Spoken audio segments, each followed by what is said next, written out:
ডাইনি inspired by Taranath তান্ত্রিক, লেখক বিভূতিভূষণ বন্দ্যোপাধ্যায়। স্বাগতম, তোমরা শুনছো বং হরর এক্সপিরিয়েন্স।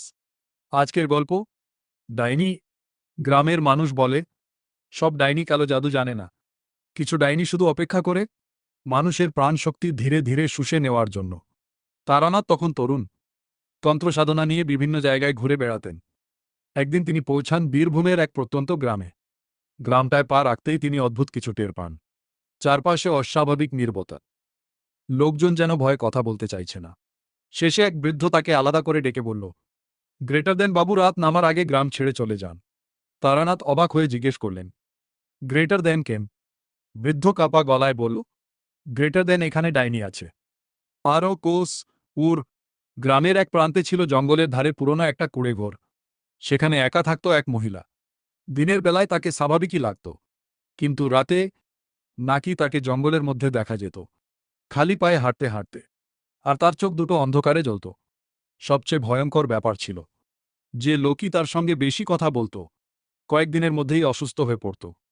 ধীরে ধীরে শুকিয়ে যেত শরীর, তারপর মৃত্যু। তারানাথ সিদ্ধান্ত নিলেন সত্যিটা জানতে হবে।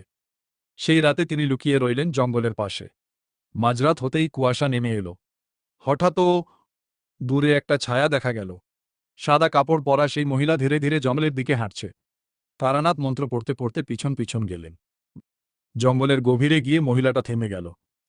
তারপর নেজার সেকেন্ড তেমি তার গেওয়াটারি পয়েন্ট ওয়েটার এডালি টু একে এক সাইডোজ নেল। সে ধীরে ধীরে মাথা ঘুরিয়ে তাকালো।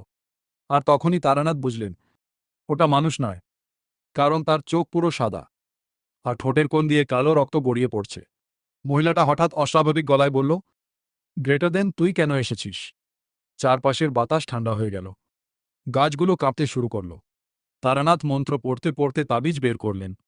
ঠিক তখনই মহিলাটা মানুষের মতো নয়, মাটির ওপর দিয়ে ভেসে তার দিকে এগিয়ে আসতে লাগল। তার চুলগুলো যেন জীবন্ত সাপের মতো নড়ছিল। আর সে হাসছিল, একটা ভয়ঙ্কর অমানুষিক হাসি। তারানাথ চোখ বন্ধ করে শক্ত মন্ত্র উচ্চারণ করলেন। হঠাৎ পুরো জঙ্গল কেঁপে উঠল। মহিলাটা ভয়ঙ্কর চিৎকার করে মাটিতে পড়ে গেল।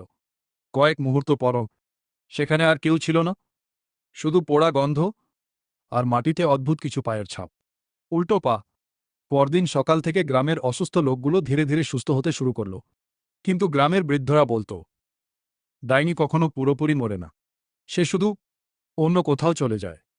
আর আজও নাকি গভীর রাতে বীরভূমের সেই জঙ্গলে গেলে এক মহিলার হাসির শব্দ শোনা যায়। আউটরো। তোমরা শুনছিলে বং হরর এক্সপিরিয়েন্স। যদি গল্পটা ভালো লেগে থাকে তাহলে ভিডিওটা লাইক করো, শেয়ার করো আর অবশ্যই সাবস্ক্রাইব করে বেল আইকনটা অন করে দিও। কারণ অন্ধকারের ওপাশে এখনো কিছু জেগে আছে।